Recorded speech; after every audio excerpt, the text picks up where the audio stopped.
But a new study shows that prayer has the power to ease your mind. Fox News religion contributor Father Jonathan Morris is here. He will decide the Grinches versus the good ones. This researcher took a whole pretty large group of people who had been in violent relationships and studied the way in which prayer affected the state of their mind. And he showed with a lot of clarity that it is a very positive benefit to them. Now, it's interesting, at the end of his study, he says, he makes this suggestion, which I think is kind of silly, but he says, maybe for a non-religious person, maybe they could have, they don't believe in God, they could just have an imaginary friend. What is prayer? It's conversing with God. It's telling God the things that are most important in your life, talking to him about the real life stuff that's going on, but there's a big difference if God exists or doesn't exist. In other words, yes, psychological benefits, but if God really does exist, there's going to be feedback. There's going to be intervention. Oh, it makes sense. I mean, think about bottling all this stuff up. It's just going to have negative implications on your mental health. And so I don't really think it's very healthy to have an imaginary friend. I think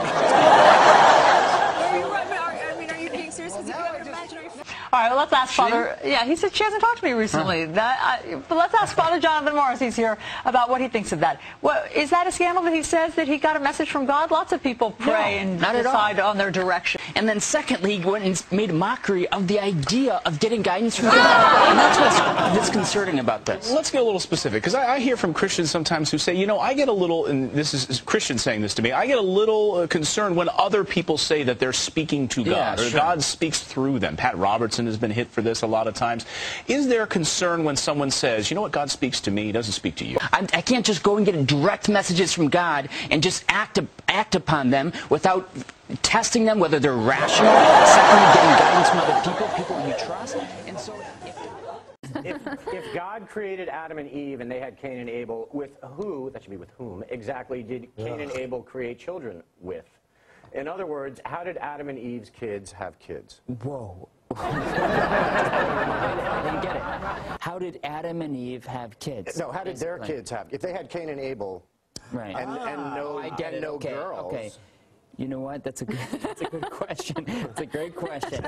You know what? I think I'm going to have to call the Pope on this one. Uh-oh. Lifeline.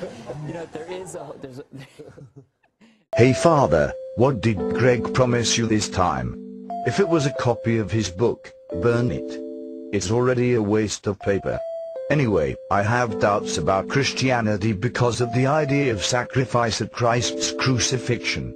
If God is all-knowing and can empower prophets to foretell the future, then surely he knew the resurrection would happen. If he knew that, what sacrifice was made? And why is it that if resurrection already happened, why is it really a sacrifice? That's the question. Yes. Well, if I made Greg suffer tremendously to the point of death, okay, and then even though he were to resurrect or even if there was a positive outcome, that would be a major suffering. And the fact that Jesus was truly human and he suffered for us, even though there's, thank God, a good resolution from it all, yes, it was real sacrifice, to the point in which God the Father said, this is the Son whom I love. And he allowed him to go through it for our sake. There you go. I think you convinced a lot of robots out there. Now, this is what we believe, and I think it makes sense. That is that nobody, by good deeds, just good works, doing the right thing, can somehow restore a friendship with God after we've rejected him time and time again.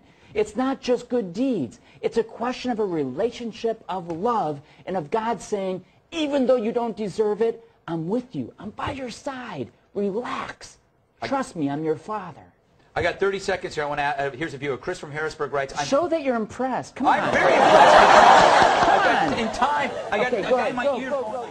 Well, is the latest craze in American culture atheism? A book titled The God Delusion is on the bestseller list right now, and celebrities like George Clooney and Angelina Jolie are declaring their lack of belief in God. Fox News contributor Father Jonathan Morris gives us the lowdown on this new trend. You know, I have a lot of atheist friends, and they really suffer their atheism, I would say. In other words, they suffer the fact that they don't believe, because they know that the world makes a whole lot more sense if God does exist. People like Richard Dawkins are not these people who are suffering their atheism. They're pushing their ideas on the general public and saying, we who do believe are silly, we have no common sense, and they are the only elite who know what they're talking about. When I look out at creation, I see this is not blind faith. I mean, how do we explain the intricacy, for example, of a human eye? How do we explain the